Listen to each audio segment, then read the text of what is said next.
The doctor's opinion. We of Alcoholics Anonymous believe that the reader will be interested in the medical estimate of the plan of recovery described in this book. Convincing testimony must surely come from medical men who have had experience with the sufferings of our members and have witnessed our return to health. A well-known doctor, chief physician at a nationally prominent hospital specializing in alcoholic and drug addiction, gave Alcoholics Anonymous this letter. To whom it may concern, I have specialized in the treatment of alcoholism for many years. In late 1934, I was asked to give my opinion on and suggest the treatment of one of the worst cases of alcoholism I have ever seen. This man was a chronic alcoholic. He had the maniacal phase of dipsomania, and he had been placed in Bellevue Hospital for treatment several times. He had also been hospitalized in other institutions. When I saw him, he was beginning to have the jitters. He was in terrible shape. He was hopeless as far as human aid was concerned. But he was a man of great intelligence, and he had the capacity for good. His family had tried everything they knew to help him, but nothing worked. They had tried doctors, hospitals, sanitariums, and all manner of therapy, but he continued to drink.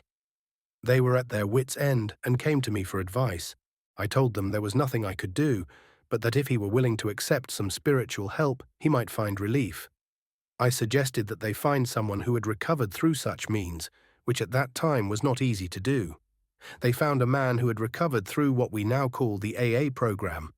This man, although not a doctor, was able to do what no doctor had been able to do.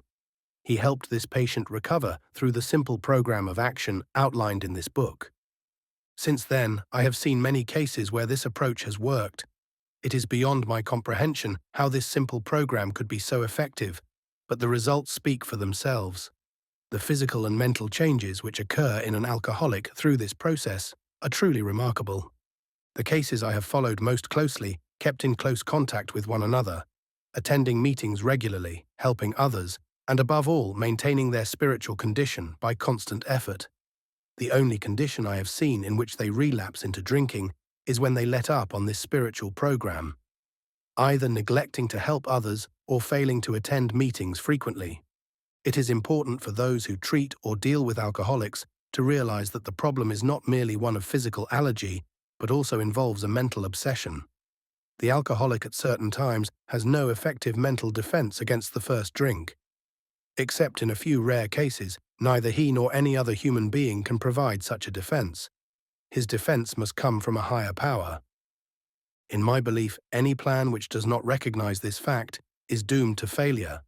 The problem is not just physical, but also psychological and spiritual.